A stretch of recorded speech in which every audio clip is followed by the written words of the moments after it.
Never did I believe I'll see this day this early. Take that 5-game win streak and make it 6. A back-to-back win versus the Boston Celtics. First game, low high scoring. Magic did enough. And again, they did just enough. Won this game by 1 point, low scoring game. So instead of looking at the defensive highlights that we did last time, we're going to take a look at mostly offensive hidden highlights. And I also got a video on Paulo and his performance in this game and how he was able to score 31. So if you like these videos, make sure you subscribe, like, turn on notifications, because we post it every day, missing no days, maybe double uploads, short uploads, all that stuff. And let's get straight to it.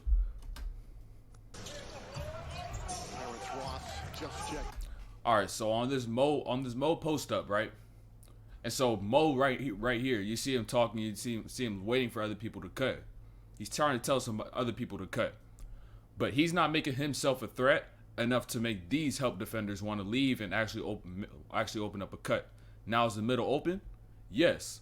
But Mo Wagner has a mismatch with Derek White.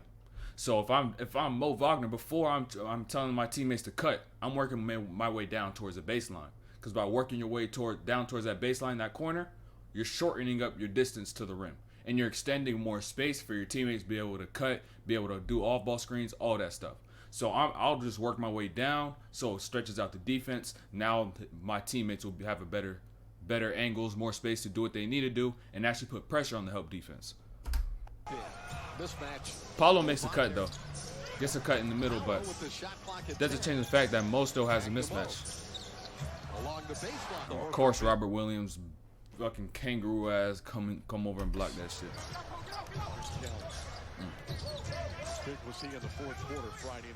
All right, now this is not a Mo Wagner video. This is just two things I just so happen to point out. But right here, with Paulo on this mismatch, you've got to have some action going on. Now I like that Mo is moving. Yes, I like that he's moving.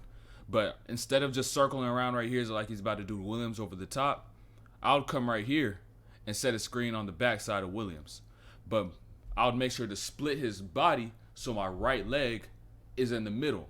So that by the time you slip this and you put pressure on JB to go out and tag Terrence Ross on this flare to the corner, JB either has to switch that entirely or go tag and get back. And then once he slips this, he'll be between Williams and the pass from Paulo to Mo. And now Al Horford will not be here because he's clearing out. So then that'll be easy too for Mo.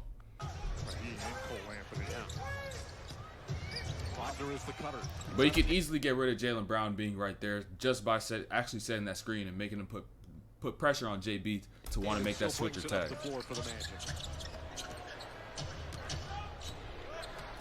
Hey, now right now with Franz in the second unit, nobody's really a playmaker or a shot creator outside of Paulo. But now Franz is able to add this post game, like I was saying last video. If he adds this post game, he'll be able to be that guy who could be that shot creator on the floor with the second unit, because he's got Peyton Pritchard on him. That's like a 7-inch height difference, even more on the wingspan. Like he's got to be able to take advantage of these matchups, and I'd like to see him add that to his game. And instead of having possessions like this with the second unit, where we got T. Ross just going out and just saying fuck it. Now fires over Williams. In and out. Rebound Mo Wagner. Hey, peep Jaylen Brown. Off of Brown. You heard Mo, he was like, what? How? I ain't gonna lie, that nigga JB ratted out on himself right there. Hey, look. He ain't touch it. How the ball go out of bounds? Because you fouled him. You just ratted out on yourself. Either way, it shouldn't be your ball. Either way, you just ratted out on yourself. You got Mo confused over here because you fouled him. He ain't hit the ball. You just hit his hand. Either way, it shouldn't be your ball. Again,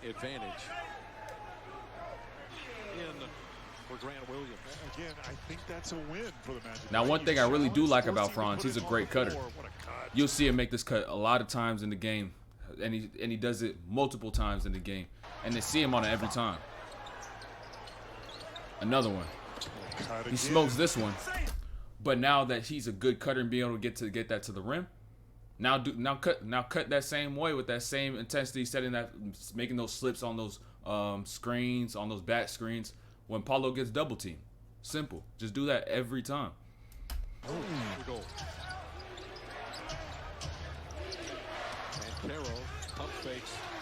Every time Paulo gets into his bag or if he starts breaking somebody down, please somebody cut.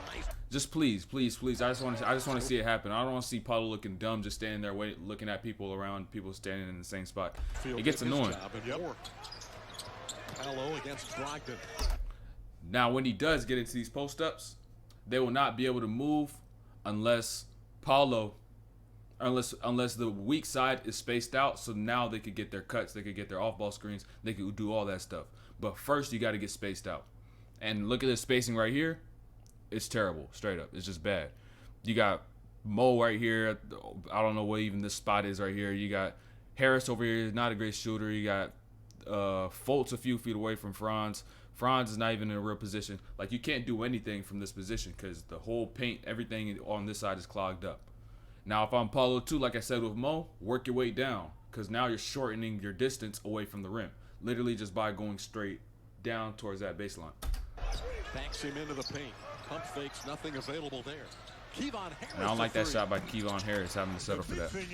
And now Mo has been playing great. Mo Wagner, not Mo Bamba. And so now that a lot of other teams got interest in Mo Bamba, so don't be surprised if Mo Bamba get moved soon. Don't be surprised. Because Mo Wagner, the only thing we lose between Mo Wagner and Mo Bamba is a shot blocking. Mo Wagner plays harder on the perimeter. I'll give him the edge on shooting. I feel he's more engaged, more vocal, has more energy. And so don't be surprised if you see Mo Bamba get moved soon. So look at these numbers as a starter. 15-7, 55%, 36%, 28 minutes. Of course, he's not going to start with Wendell Carter's back.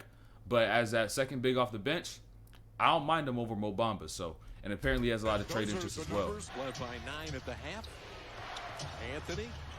All right, and now at this point in the game, I'm going to start getting into how the game began to finish, what happened.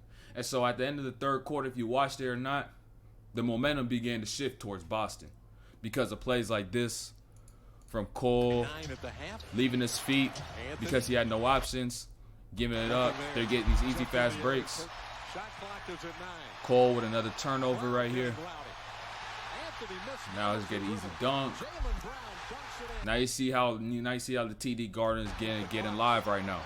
Now you got Franz going ISO, and ISO is just not Franz's game. Isolation is not Franz's game. He's more of a system player. You got to give him some off-ball screens, some handoffs, pick and roll, whatever it is. But this is why Franz has to get his handle better because Luke Cornett, bro. Luke Cornett, you should be able to take Luke Cornett off the dribble like this. Like this. Like there's no way he should be able to stay in front. But, hey, it's not that he has a bad handle. He just needs to learn how to move. If you watch him dribble, he's very stiff. Like, his movements are very, very stiff. His crossovers, his twins. He doesn't really have a dribble bag. The dribbling part isn't hard. It's more so the movement part because you got to move your body the proper way to become a good ball handler. That's what people get confused about ball handling. It's not the handle with the ball in the hand. It's about how you move your body as well with the ball in your hand. And now, the savior of the game, Schofield, Admiral Schofield. He saved this game. 11 fourth quarter points by Admiral Schofield.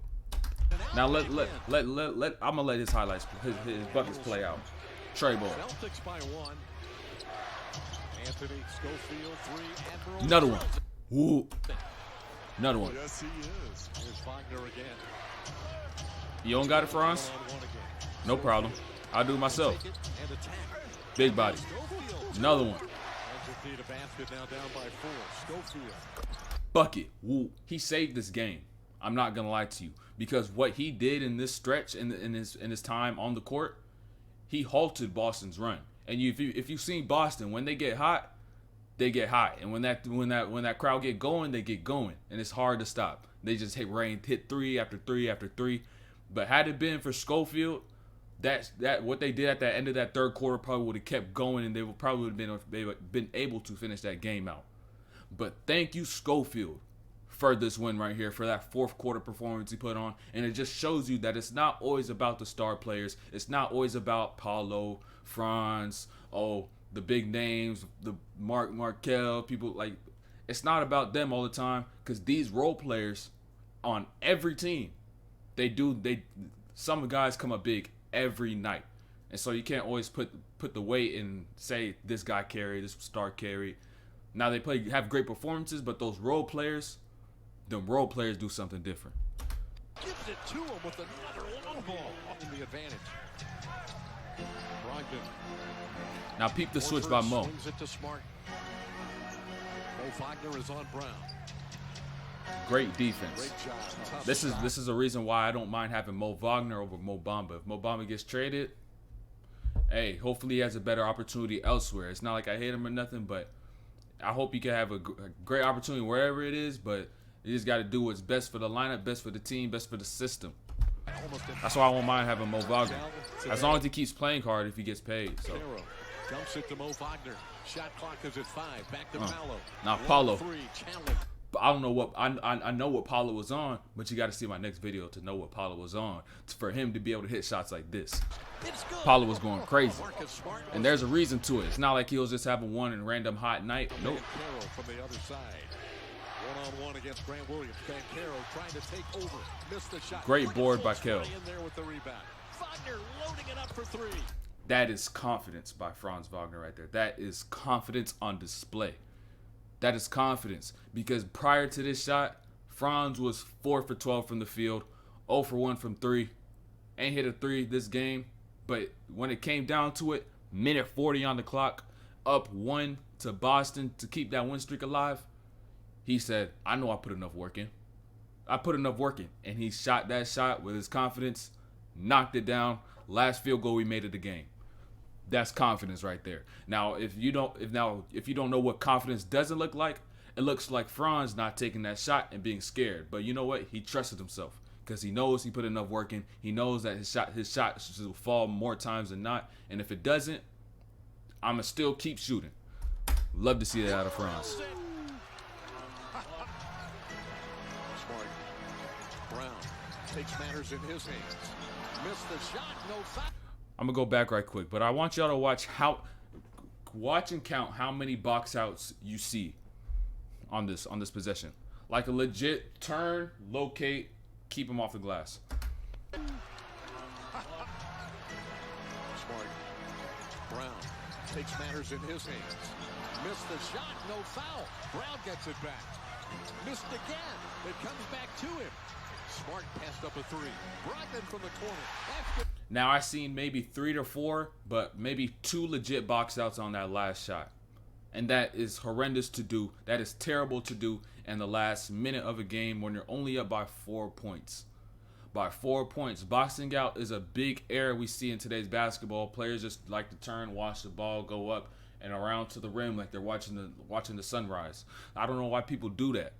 I don't know why you do that. You got to get the rebound, because literally, if you think logically, if each guy keeps their guy away from them in the rim, keep themselves between, if they put their body between their defender and the rim, most times you will get the defensive rebound.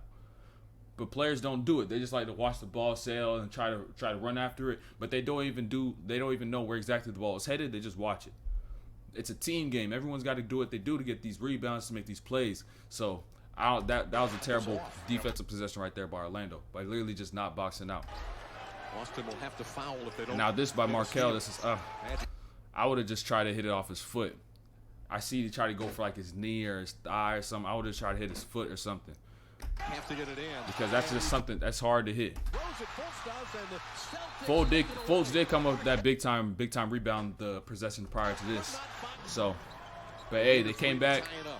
They turned it over that one play. Came back, got the foul. Mo Wagner hit 2 free throws. Came down to this play right here.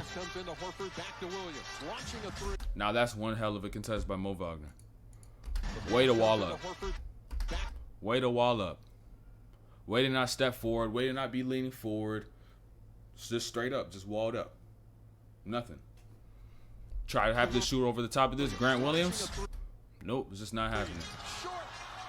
Just not happening, man. That's the end of this video, man. Hopefully that win streak could get up to 7 with the game against Atlanta on the road. But it's a back-to-back. It's going to be tough. We'll see what happens. Hopefully they can pull this off. But if not, hey. 6 was good. 6 was good. We just got to keep being consistent, keep improving every game to game, keep improving, keep learning. So, hey, And so at the end of the video, make sure you subscribe, like, turn on those notifications.